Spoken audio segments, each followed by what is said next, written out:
Give it up for our brother, Stephen F. Lynch, the next senator from Massachusetts.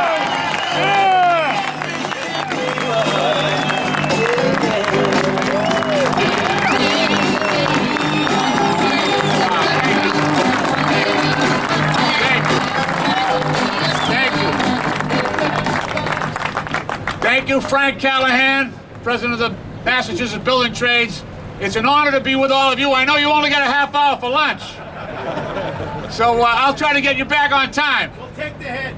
We'll take the hit. No. We got to get you back on the job. I am happy to be right here, though. I was on the One International Place. I did that job. Any help? I did, not by myself. Not by myself. I did the 175 Federal Street job right there. And one of my first jobs as an apprentice boy was on the Federal Reserve Bank. So don't walk under there. But it's great to be with all of you. You know, after the debate last week, if you remember during the debate, the moderator asked me, he said, you know, now that the recovery is back, now that everybody's back to work, now that Wall Street is at a record level, don't you think it's time to lower the interest rates? You don't think we should ask Ben Bernanke to lower the rates, raise the rates now? And I said, well, to be honest with you, sir, I said, the recovery hasn't hit everybody. The recovery, it may be working on Wall Street, it may be working on State Street, but it's not working on Blue Hill Ave. Whoa! It's not working in places like Fall River and New Bedford. It's not working in places like North Springfield or Brockton, Massachusetts. We still got a lot of brothers and sisters that are out of work, and we shouldn't forget them. So after the debate, I started getting a lot of phone calls, emails. People grabbed me on the street. I was at a basketball tournament over in Roxbury Saturday morning, and a fella grabbed me and he said, hey, you know, I want to thank you. He said, I live in this neighborhood, and we get unemployment here among people of color that's like 14, 15, 16%. We're not enjoying that recovery that these other people are talking about. And he said, I want to thank you for raising that issue on our behalf. He also said that he was happy to hear that I hadn't forgotten him. Now, I also got a call from a young dad, late 40s. His daughter's starting high school, and he's embarrassed because he'd been out of work for a year and a half now. Keeps going on job interviews, can't find work. What's happening here, and if you read the papers, though, we're doing great. We're doing great. Wall Street's at an all-time record. So what we have now is inequality. We have inequality of opportunity for a lot of people. And we also see inequality in power. Now, for the last couple of weeks, there's been a guy flying around here with a banner. And he's a billionaire. His name's Tom Steyer. And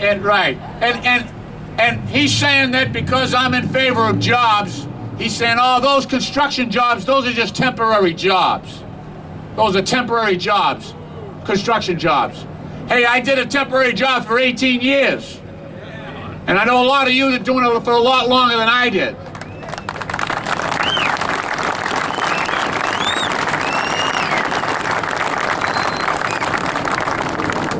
And for a lot of people around this country and a lot of people in Massachusetts, if you're struggling to get your first job, if you're struggling to go to work, those jobs are good jobs. Those jobs are the type of jobs that lift you up out of poverty. Those jobs are the type of jobs that give you health benefits and a retirement at the end of your working lives. Allow you to raise a family, give them a good place to live. But now we got different people. You know, you saw in this campaign out in Wisconsin where the Koch brothers got involved. The Koch brothers are also billionaires. And they're telling people that you shouldn't have the right to negotiate over your contract. You shouldn't have the right to sit down and talk about the working conditions that you work under. We've got a new problem in this country. It's got an old name. It's called poverty. But it's two-way poverty. We used to worry about poverty being lifting people at the bottom of the economic ladder, lifting them up. That's the way we used to think of poverty. Now we got two-way poverty. I talked to a dad the other day who had been paying his mortgage for 17 years. And now, because of the mortgage crisis, he lost his home. He and his wife, they couldn't buy another home. They couldn't even find a rental home in the town that they were in. They had to take their kids out of school because you had to be a resident of the town to send them to the local high school. So now we have people falling out of the middle class. They used to have homes, and now they're renting, and they're on unemployment or they're underemployed, and they're facing poverty. So we got two-way poverty. People on the bottom can't get up, and people who used to be in the middle class are falling out of it because the jobs aren't there, or people aren't earning the wages that they used to, or they're not getting the quality of the work that they used to. We got to keep working on that. And the only people out there talking about it are you. The only people that are worried about that are you and your families. I want to tell you something. I'll pledge to you that I'll be the person talking about where the jobs are going to come from for the next generation. I'll be the one on the floor of the Senate talking about the right of people to have unemployment benefits when they get thrown out of work.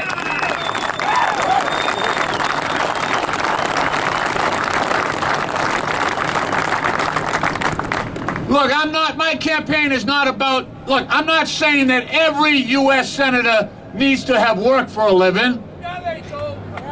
All I'm saying is that just one out of 100 should be down in the United States Senate. At least one U.S. Senator should be able to say, I work for a living. I strap a pair of work boots on every day.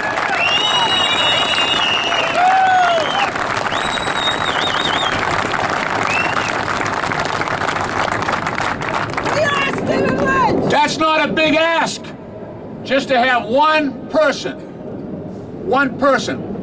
Look, I look around this plaza, and I gotta tell you, there's no one in the United States Senate like you.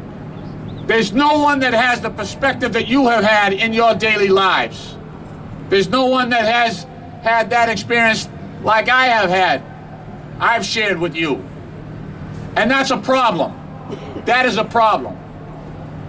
I don't think the founders of this country ever envisioned that a small group of very elite people would make the type of decisions that affect you and your family every single day, while they don't even have an idea of what you've been going through or what you face, what challenges you face, what challenges your families face every single day. So, like Paul Feeney said, this is our time. This is our time.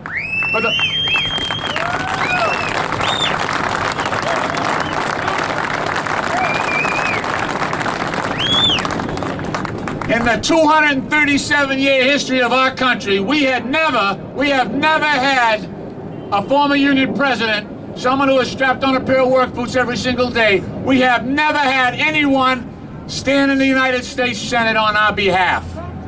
Now we got a chance.